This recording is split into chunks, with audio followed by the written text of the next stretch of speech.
Welcome to another powerful episode of Empower Her Voices. I'm your host, Faiza.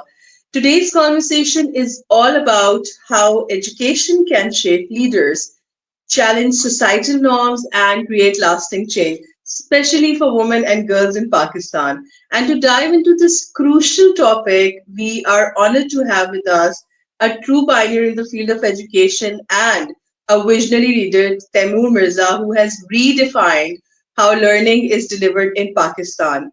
Taymur Mirza is an education entrepreneur, an IB leader, and a champion for student centered learning. He is the founding head of the International School, Pakistan's first ever IB World School, which has actually set the benchmark for high quality inquiry based education. And for nearly 3 decades, he has been at the forefront of educational transformation, serving as an IB examiner, workshop leader, and education program evaluator. His expertise extends beyond school leadership. He's also the CEO of Times Education Limited, leading a strategic vision for a network of schools and teacher training institutions across Pakistan. But his impact doesn't stop there. As the founding chairman of IB Park, he has worked tirelessly to promote IB education nationwide. Through his work with TAKE, which is Trust for Advancement of Knowledge and Education, and partnerships with institutes like UCL's Institute of Education, he has played a significant role in capacity building for educators. So get ready for an insightful conversation filled with wisdom, inspiration, and practical takeaways. Taimur Saab, it's a pleasure to have you on Empower Her Voices, and I am looking forward to the conversation. Thank you very much, Faiza. Great. So, sir, from your early days at Times Tutorial Services to pioneer Pakistan's first IB World School, your journey has been marked by a relentless pursuit of educational excellence. So, what ignited your passion for transforming education, and how has the IB philosophy shaped your vision for a more student centered and inquiry driven learning landscape in Pakistan? Well, it's interesting that you mentioned about the tutorial services. So when I came to Pakistan from completing my undergraduate study in the US, I was unsure what I wanted to do with my life.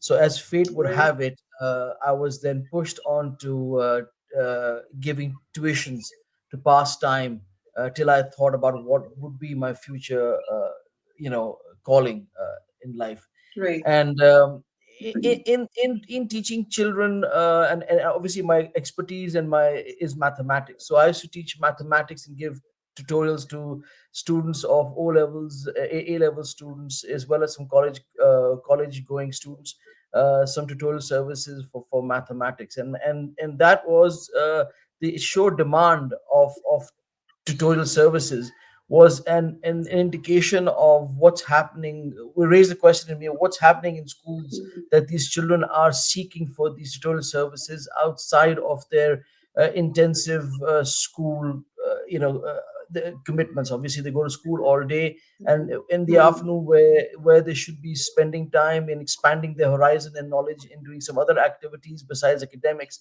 they were soliciting help from people like me to learn a subject area which should be covered in the school.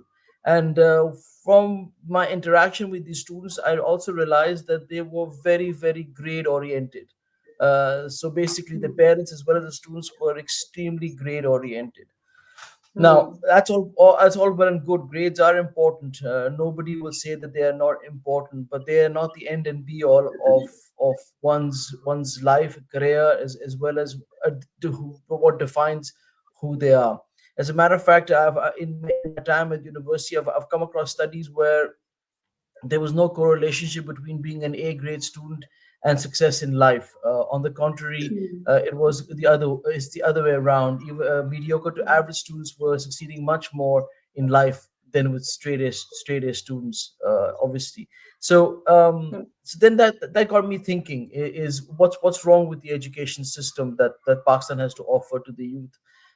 Is it the curriculum? Is it so basically, or is it or is it quality of the teachers? So the many questions that came across our mind. So I just ran a Hmm. very short survey through the students that were Okay. coming to my services, and I used them as my agents to take this survey question and go out and get them filled by their peers and by the peers' parents. Okay. And what I found Right. was that they generally, the survey just showed that generally people were not happy with the education systems. And I like to add over Hmm. here is that obviously my experience and my exposure has only been to urban Pakistan, not to rural Okay. Pakistan.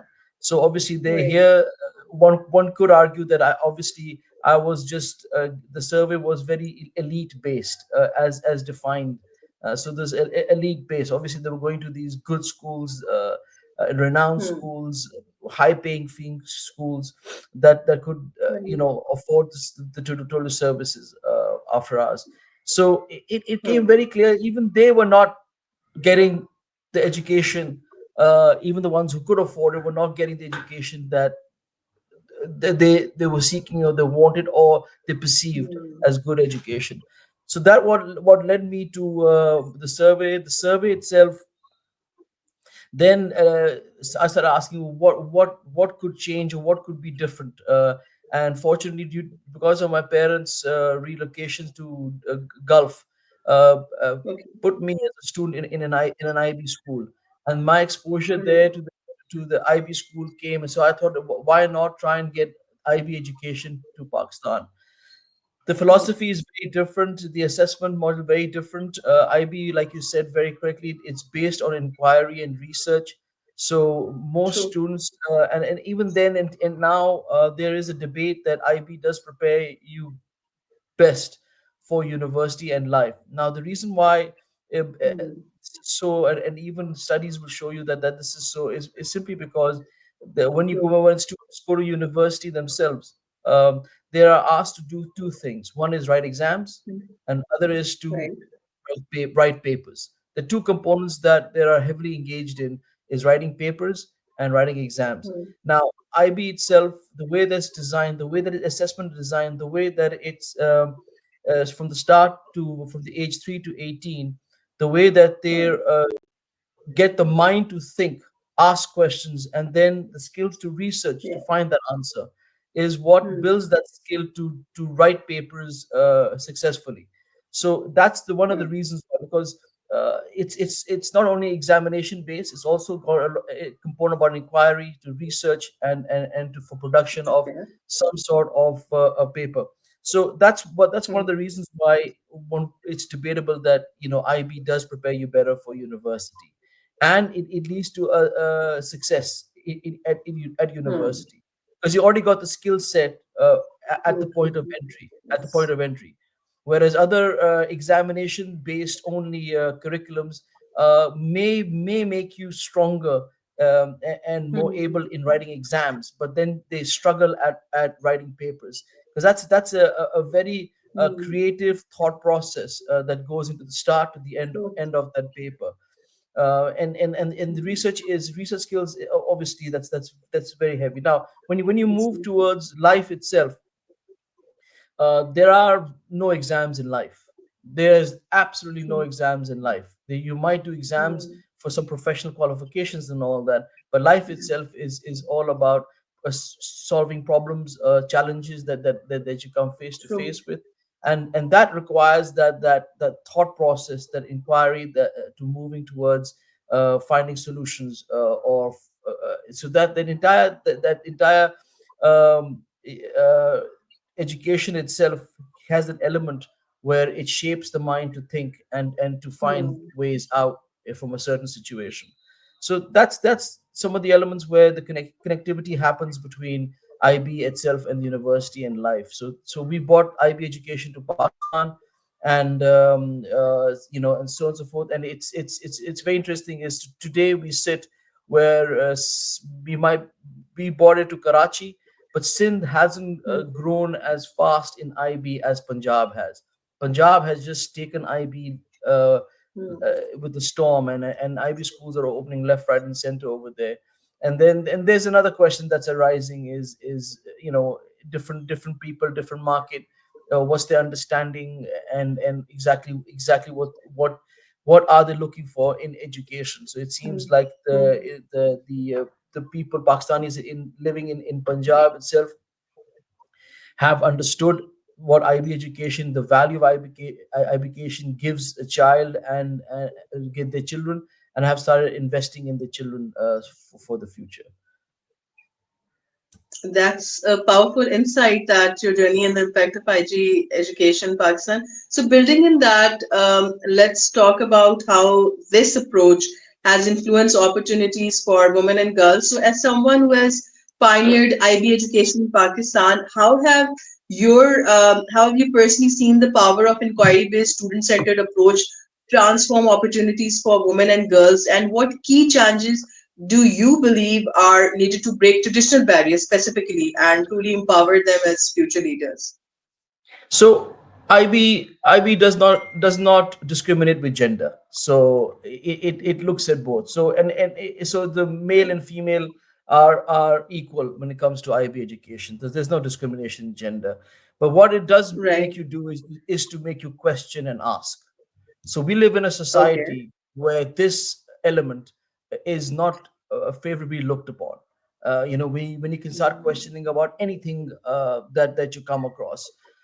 So it could True. be females talking about the rights and asking these questions that would be controversial from a Hmm. religious and a social point of view. They start asking Hmm. these questions, and when they start going to their environments and home and start asking questions, that raises some Hmm. concern from the parent. And we have faced some challenges where not only parents of female students, but even the male students, who says that my child has started questioning me about everything under the sun. Is Hmm. this that's what IB does. It opens your mind. It Okay. opens your mind to ask Hmm. anything and question everything. And it's again, I'm not a religious expert, but even the Quran, it's for those who think. The Quran is also Yes. written and said True. is for those who think. And Hmm. there's a limit of how your thinking and your questioning can go. And I think that our True. society itself is very very restrictive in the mind. So you'll have a lot of females and girls in school, that includes teachers as well. They start Hmm. uh, questioning and looking at things in a different light, and start questioning it, and that creates a debate in the classroom itself about women's rights, girls' rights, their role in society, their roles, the different roles Hmm. that they play. And it's interesting because if the students just look at the role of their teachers, who are predominantly females, you'll see that they are juggling their family life, their Hmm. motherhood, as well as their profession. True. And that balance it becomes extremely challenging and visible. So in terms of the teachers itself, we try and be as supportive as possible. So if mothers, for example, need some daycare segment in school, so Hmm. that they can bring the children with them, and while they perform the duties, the children are taken care Hmm. of. So you have that role, obviously. And what we've also realized is that those females those females or girls who have a lot of support from their family itself, uh, are become they have started exhibiting roles of leaders, because they have the ability Hmm. Yeah. to experience as well as build that skill of leadership, because that leadership is all about taking decisions, making mistakes, getting them right, True. learning from the mistakes, and then moving forward. So when your ability to decide is restricted, there's not much Hmm. that you can do in life that will give you the exponential learning for you to become a leader. So there are elements like this. For True. example, there's one trip we wanted to very much like you said about going from international to national. The school decided to send the kids across Pakistan. Hmm. Move, go across Pakistan, back in the early days of the school, and we made a trip Hmm. that went to Peshawar itself, and north, and as well as some Punjab cities and all that. So I remember there's a father who came and said that he wanted to send his daughters on this trip. And obviously that's a huge thing, that what will family say, Right. what will society say, that I'm Hmm. sending my teenage daughters on a trip, and they'll be staying with non-mehrams, so the whole debate Hmm. happens. So there's a very simple solution. Why don't you go with them? And he did. So then they went with, Wow. Okay. and that itself was so it was a wonderful experience for them. It so happened that in Peshawar, they were there, and they got these girls, as well as the students, the male students as well. They went to the border, the Pakistan border, and a parent had Hmm. arranged some contact who was on the Pakistan army on the control, and the kids wanted to go to Afghanistan, and they convinced the major to assist them. Hmm. So the major went across the border, they sent someone across the border, took permission from the Okay. villagers over there, and they gave permission. So and then they went over there and they spent time, and obviously those memories and those experiences. Stay with you for life, Yes. and they engage with the True. Afghani girls and the kids over there. So that was something that was there. So these are the things that there are some challenges, and female and Hmm. students have some challenges, because Hmm. parents and families think twice to give them the same opportunities that the male would be given. but Hmm. but then again, it's a case to case, family to family situation, and I don't think one can ignore and Yeah. disrespect the Pakistan culture and society itself. And yeah, we True. as a school have to respect the parents' True. value system, as well as Yes. their outlook towards life. And Pakistan is not a homogenous country. Is not homogenous. Society. There Hmm. are, you'll have some people who are extremely liberal, whereas you'll True. have most that are extremely conservative. So that's something that True. you have to traverse, and provide solutions to parents so that they can give that opportunity uh, to the Hmm. female. Now, obviously, the rural landscape is completely different from Yeah, it's from different. True. urban. So I mean, you see, there, the I think females are at birth are set on a different trajectory, and an educational Yes. path, be it formal or informal. I think that Hmm.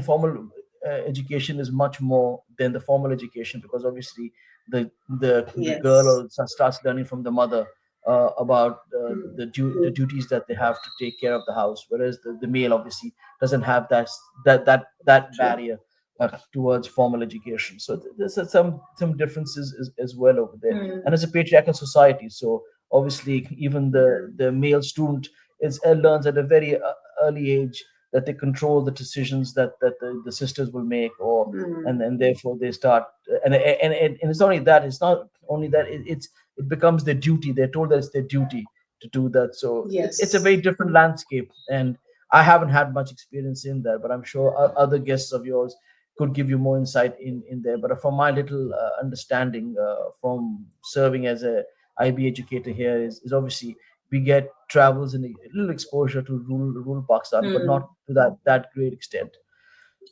We also took the students to we did a project in interior Sindh, at the village in the Fisher. This is where my experiences. So the Okay. girls from our school got to know about the females, the role of the females, that they were responsible of going to this water lake or pond to bring the water, Okay. and that was the Right. morning role of the duty. So they got Yeah. to Stop. understand that, Yeah. and the and there was a community center built in the school itself. I think it was in the compound itself of the villages, and that community center Hmm. was filled with males. So they could see that Oh. division over there. So Wow. Hmm. it's that obviously then they obviously the females ask a lot of questions from our school, but this then we have to obviously explain that it's a different culture, it's a different environment, it's a value system Yes. that True. is for generations, it's coming on, and one cannot disrespect it True. and see it in a True. negative light. True. You have to work Hmm. with that, and then you have to start bringing ideas and changing their minds. So this is something, some of the experiences that our True. kids have. They've traveled to UK as well. They've traveled to different parts of the world as well. Obviously, they Hmm. don't see the same cultural norms as Pakistan, but at Hmm. least that's where they start drawing parallels and comparisons, and they start shaping their Hmm. thoughts and minds about life here and life there, and what's the difference and why. I totally agree with your thought process as far as what you have said about IB, that it's actually the mindset and it is opening opportunities in terms of critical thinking and students start asking questions.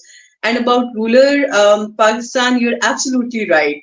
Whatever you have said so far is the same thing which is going on. But then I really respect your opinion, the way you have said that they have certain set of values and cultures which we need to respect. But obviously, then we can work hand in hand to make things, be better on the way. But that's true. And so throughout your journey, whether in pioneering IB education or shaping academic institutions or mentoring future leaders, you've created opportunities for growth. Yet leadership remains an uphill climb for many women in Pakistan, unfortunately. So based on your experience, what are the biggest barriers holding women back from leadership and education, and how can we actively cultivate more female role models to inspire the next generation? So again, so it's the same reason, it's you know Pakistan is a patriarchal society. The barriers Hmm. that for females progress into leadership and all is basically going to be the male. And if and you've seen where a daughter is supported by the father, and Hmm. in subverting the norms and doing things that are not in the norms of society, or what society would Hmm. tell that this is the place for her and this is what she do. When the father supports Hmm. her, and the male in the family support her, that's when the barrier breaks. So one of the key Yes. key would be to educate the males, and the patriarch. Hmm. That would be the one of the things that I would go about in changing that mindset. Now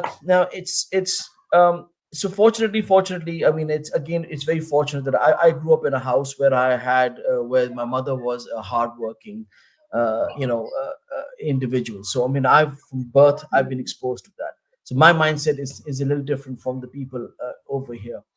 She worked very Hmm. hard. She's a successful designer, and that makes a world of a difference when you grow up in a house where you see your mother working and working very hard alongside with Yeah. your father. So you know that they are bread earners as a couple, not as an individual.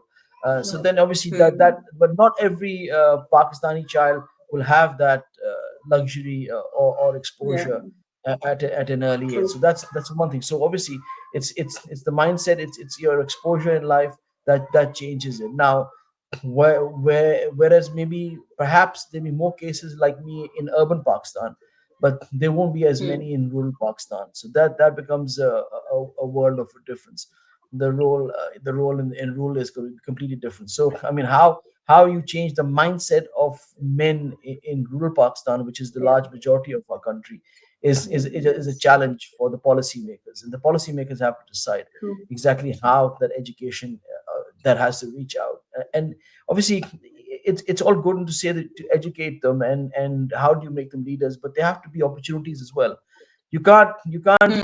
have one without the other. So obviously, and True. again, policymakers are the ones that have to create the opportunities for them. So I mean, from little that I know, that um, males in villages and all that will be maybe okay and happy with, and even in urban, is that my Hmm. wife is a teacher, or something like that. So they choose the profession for them in the because Yeah. it's something that True. that is societal acceptable.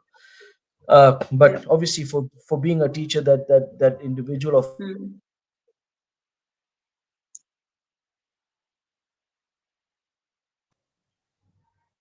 has to be educated. That has to be educated. So obviously, education of Hmm. females is important, not only from Really a important. economic terms, also societal terms, because they True. bring up the next generation. They bring up the next generation, True. one after the other. So that's also very, very important, that the Hmm. forefront of that. And you look at nations that have succeeded. And take the example of Bangladesh. Hmm.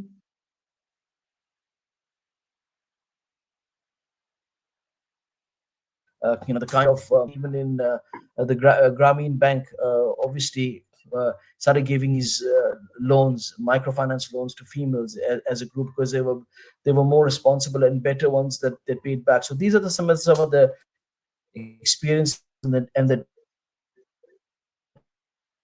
data that the policymakers can look at and say, okay, this is what the future of Pakistan would be.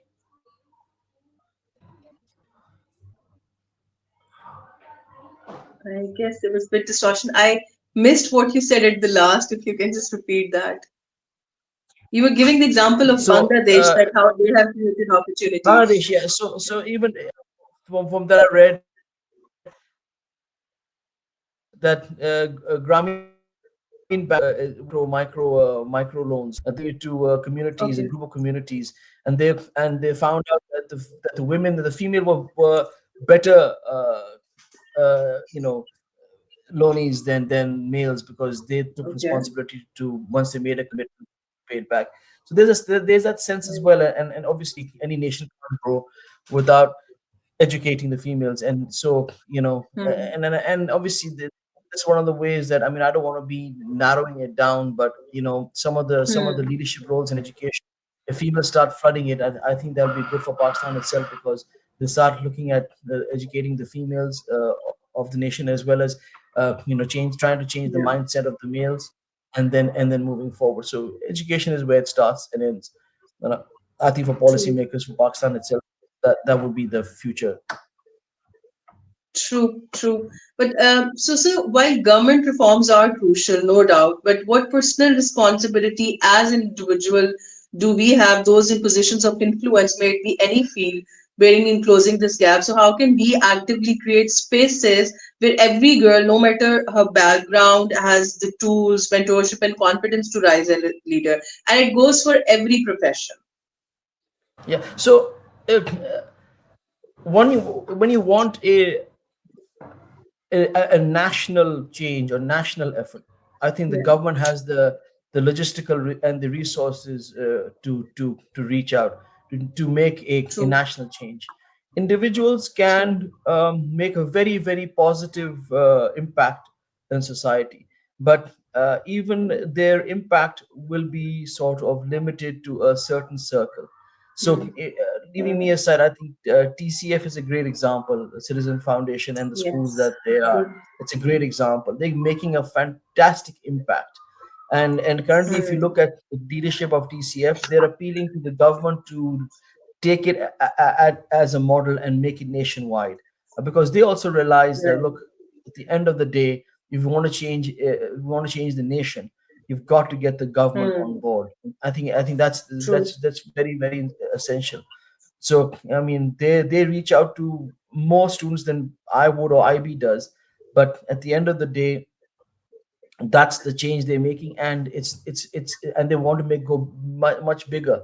And Hmm. they're limited by the resources they have, even though they have poured Yeah. in plenty of resources, and they solicit donations Hmm. from Pakistanis all over the world to make that a reality, to make that change. But can they replace the government ever? Hmm. Can they take the role of the government to make a change? I'm sure they're making their own Hmm. pockets. The other organizations are Hmm. also making their pockets, but and it slowly over time would Okay. show some changes in the mindset. But at the end of the day, if the government takes it on, obviously Hmm.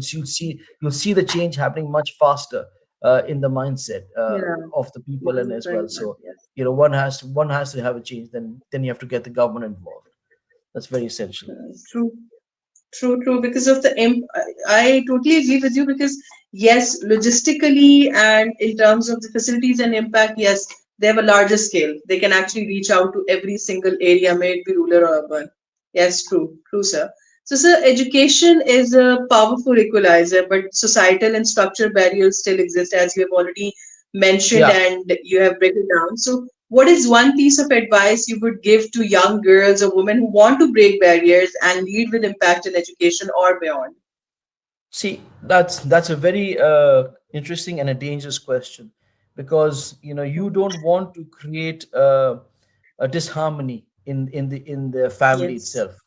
So that's True. That's one thing, is you don't want to create that disharmony within the family itself, because the family unit is the key to society. And you True. so and most people also, maybe I wouldn't know the percentage, this they live in joint family systems, where obviously the Yes. female who wants to get a certain access to a certain way of life, not only has to appeal to their parents, their immediate parents, but also Hmm. the other members of family in the society, because the whole, um, it's the domino effect, that if we allow Hmm. this girl to go to university, college, or whatever, then other my daughter or other Yes. daughters will start asking this question. So one thing is, True. you have to be very very careful. Is the barrier, the price is very heavy, and but Hmm. you have to they have to be persistent, and they have to keep on working as an individual to remove the barriers of their immediate, that they Hmm. see immediately in the family, and that those barriers have to be removed by them. Yeah. I don't think anybody else can remove them. Once they remove the barriers, then Hmm. obviously then the sky is the limit for them. Then it's all about their True. dedication and hard work of how they want to go. So I mean, I wouldn't advise them to. But sometimes you've got to shake shake Hmm. the old tree. But at the end of the day, I think that one has to be extremely cautious and careful. Is know your limits, see how Hmm. far. It's the first.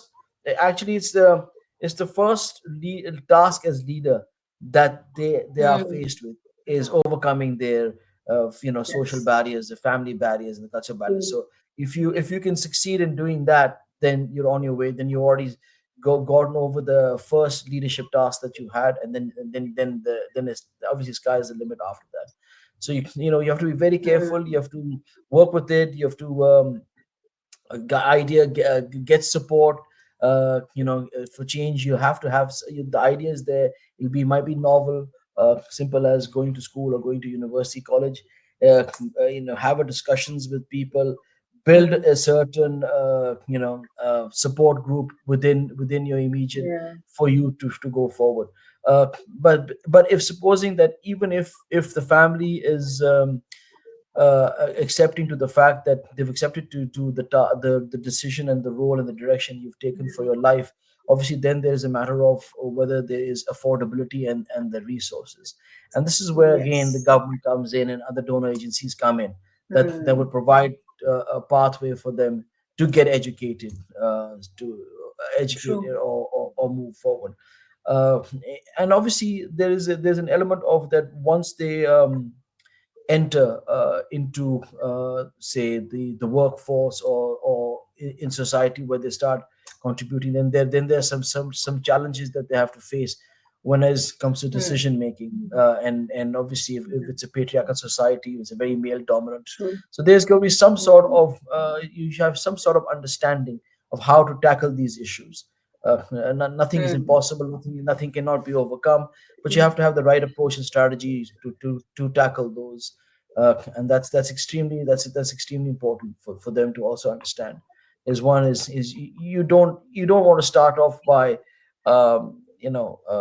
going in a direction that will upset your immediate support group. They are your support group at the Hmm. end of the day, for kingdom come. And True. I don't think one should